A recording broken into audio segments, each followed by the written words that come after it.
Hi everyone, today I want to show you another spectacular win of Grandmaster Constantin Lupulescu over Grandmaster Alireza Firouzja. Very young player from Iran, having only 15 years and an elo of 2669. This game was played in GAMMA Reykjavik Open, round 7. It was another brilliant attacking game by Constantin because he went forward on the queen side with all his pieces, sacrificed a piece, made contact between them, destroyed opponent defense and won. Let's see the game. White started with e4.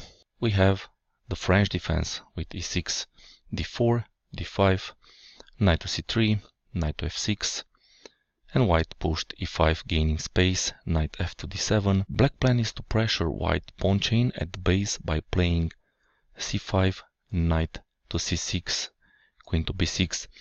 In this position, black attacks on the side where his pawn chain looks, expands on the queen side, while white on the king side. White continue with f4, c5, knight to f3, knight to c6, attacking d4 for a second time. White defended this pawn in advance with bishop to e3, bishop to e7, intending to put the king into safety, queen to d2, short castle, and white can continue his development with a bishop to e2 or long castle, but in the game he chose to release the center tension and took on c5, freeing d4 square for his knight. Constantin can recapture this pawn with the knight or the bishop, exchanging some pieces. In cramped position, it's a good idea to exchange in order to have space for the other pieces. Instead, he played queen to a5, bringing the queen closer to the queen side, anticipating that white will castle here. It seems that Constantin wants to play for a win, and maybe he wanted to intimidate his young opponent not to castle long. White played long castle and provoked Constantin to show him what he prepared. It seems that we'll have a sharp game. Black continue with b6, offering another pawn in order to make white to lose some time and open some lines on the queen side. But white did not take this pawn and continue his development with bishop to b5, playing the bishop on the most forward square. But let's see what would happen if white would take this pawn. After this move, black recapture, opening the a file, and if white continues his development with bishop to d3, we will have bishop to a6, bishop takes, rook takes, and if white starts to push his pawns on the king side with g4, black will bring his least active piece into the game, and after f5, knight to b4, a3, black takes on c3, threatening a fork if white takes with the queen. That's why white will take with the pawn, and after queen to a3 checking to b1, queen to a1 mate. So accepting the sacrifice is not a good idea. In the game, after bishop to b5, black continued with knight to b4, a3, attacking the knight, and retreat is not an option. Black knight can go forward to a2, and if white takes, black will take the bishop. Another forward move for black is to take on c5, which happened in the game. In this position, white did not take on b4. Let's see what happened if white takes this knight. A possible line would be c takes, knight to b1, queen takes on b5. Black is a pawn up and a good square on e4 for his knight. Also, black will start pushing his pawns towards the enemy king, and he'll try to open this position. In the game, white did not take the knight, and he continued with bishop takes on d7, and we can see that white released the piece tension and helped black to develop his light square bishop. And with this move, black finishes opening. We can see that the rooks are connected, king is safe, and all other pieces are developed. In this moment, black should start attacking black position, and for this he should start pushing his pawns, make contact with opponent pawns and exchange them. In the next moves, we'll see Constantin implementing this plan, and his attack will be successful. White took the knight, c takes on b4, opening the C file, knight to B1, and before starting an attack it's best to bring all our pieces into the game pointing towards the enemy king. So rook f2 c8 was played, knight to d4. In any position we need to look for attacking moves, and we need to move our forces forward into enemy territory. So black went forward to a2, allowing his a pawn to go forward, and white counter-attacked on the king side with f5. Here black has two choices: to take the material, following the principle of material since this is a free pawn, or to ignore white idea. Before ignoring, we need to see if white move is a threat or not. If we ignore this, black can continue to go forward and he will play bishop to a4. White will take on e6, f takes on e6. White cannot take this pawn because he's losing the queen. So we would have rook h to f1, rook takes on c2 check, knight takes, rook to c8, rook to f4, rook takes on c2, queen takes, bishop takes, king takes, bishop to g5, attacking the rook, rook to f3, queen to c4 check, king to d2, queen to d4 check, king to e2, queen takes on b2, knight to d2, queen takes on e5, rook to c1, trying to give a check, h6, and black is 4 pawns up and the queen for 2 rooks and a knight. So material is equal, but black is the one that attacks. His 2 connected pass pawns from the queen side will win the game. So we can see that ignoring idea for black is an alternative. In the game, black took on a5, taking the free pawn, and white brought the rook from h to f1, attacking the pawn for a second time. And this time black did the right thing, ignoring white attack and continued his own attack and played e5.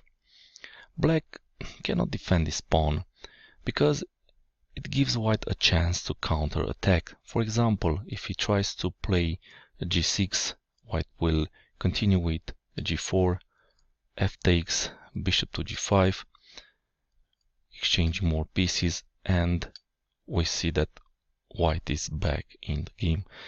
So this is not an option. That's why a5 was played. White continue with knight to f5, attacking the bishop, and black has to take this knight. Rook takes on f5, f4. We see that black is closer to white camp. Bishop to d4, placing the bishop on the long diagonal and in the same time defending b2 pawn. a3. Finally, we have contact between the pawns and white played e6, pushing the pawn forward, opening the bishop, and black reaction was correct to close the bishop, and also e6 pawn is stopped for the moment. White continue with queen to d3. With this move, white has several ideas. He can go to b3, trying to exchange queens, relieving the pressure on his king. He can go to the king side, continuing his counterattack, and another idea is to free the d2 square for his king to run away. Black continued his attack by intensifying his contact between the pawns with b3, not allowing the queen to come on this square, and with this move black is threatening to take on c2 with the rook. That's why white defended with rook to f2, rook to a4, attacking the bishop, and white has to be careful. If he takes on a3 with the knight, we would have bishop takes, b takes, rook takes on d4, queen takes on d4, rook takes on c2 check, rook takes, and mate.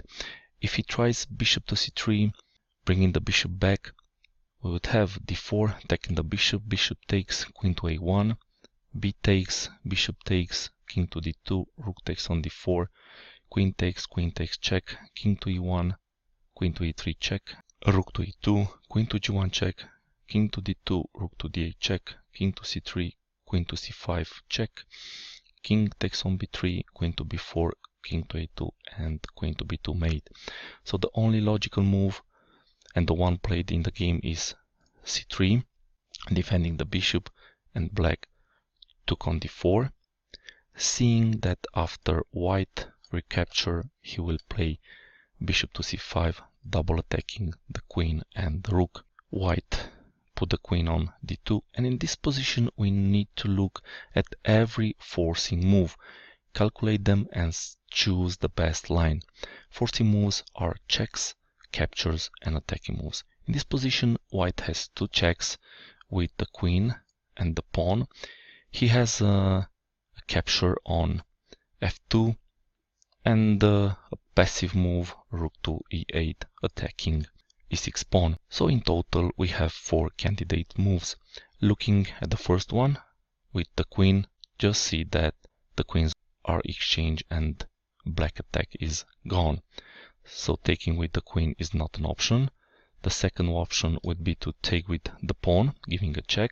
White will take and black here can take the bishop or from f2. White cannot take on a2 because his pawn will promote, but the king comes, and in this position black is a piece up.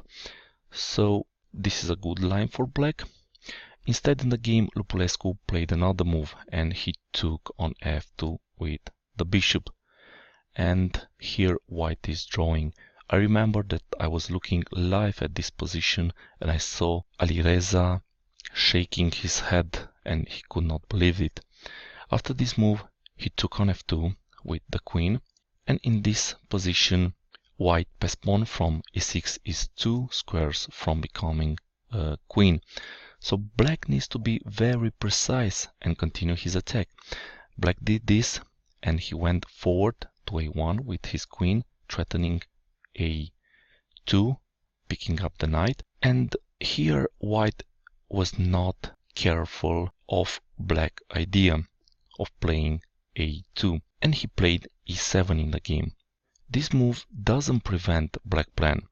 White needed to control h7 b1 diagonal. So after e7 and a2, if he tries to play now queen to f5 controlling this square, white will continue with rook takes on c3 check, b takes, a takes on b1 check, promoting to a queen, queen takes on c3 check, queen to c2 and mate. So queen to f5 is not good in this moment.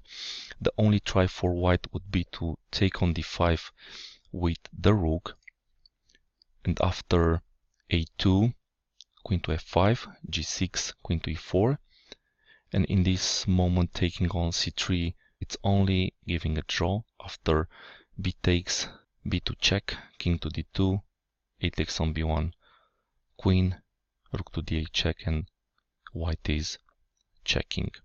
So we have a draw. Beside sacrificing on c3, black can go to e8 with the rook attacking the pass pawn, and after this move white can continue with g3, f5, queen to d3, rook takes, rook to d8, king to f7, and again we have a perpetual. So in the game after e7, black played a2 and white pushed the pawn on the last rank, promoting to a queen. So a2, queen, black recaptured, queen to f5, defending b1, and looking again at all forcing moves, we see that taking on b1 with the queen or the pawn is not winning for black, so black needs to bring more pieces into the attack. And here we can see that black has two options: to play rook to e5 attacking the queen, or to push the pawn to d4. Let's see the first option with rook to e5. White can continue with queen to c8 check, king to f7, queen to d7 check, king to g6, queen to g4, rook to g5, and there is no check, and b1 square cannot be protected anymore.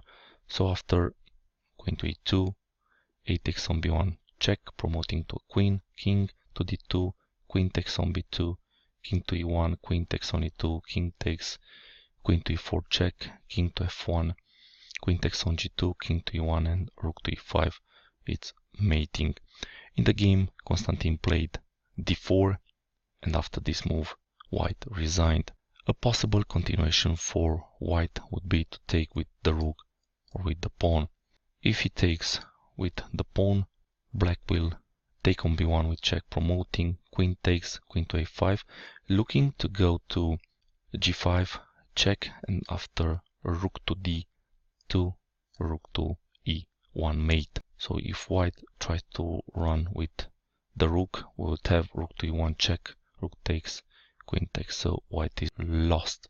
The other line for white is to take with the rook, but in this case black promotes again to a queen, queen takes, king takes on b1, rook to e1 check, rook to d1 and mate. After the 7th round, Constantin is the sole leader with 6.5 points out of 7 with a performance elo of 2931. So it's an incredible tournament for Constantin. So this was the game between Grandmaster Constantin Lupulescu from Romania and Grandmaster Alireza from Iran. I hope you found this video useful. Please watch other games from my channel and leave some comments and suggestions in the comment section. See you next time. Bye.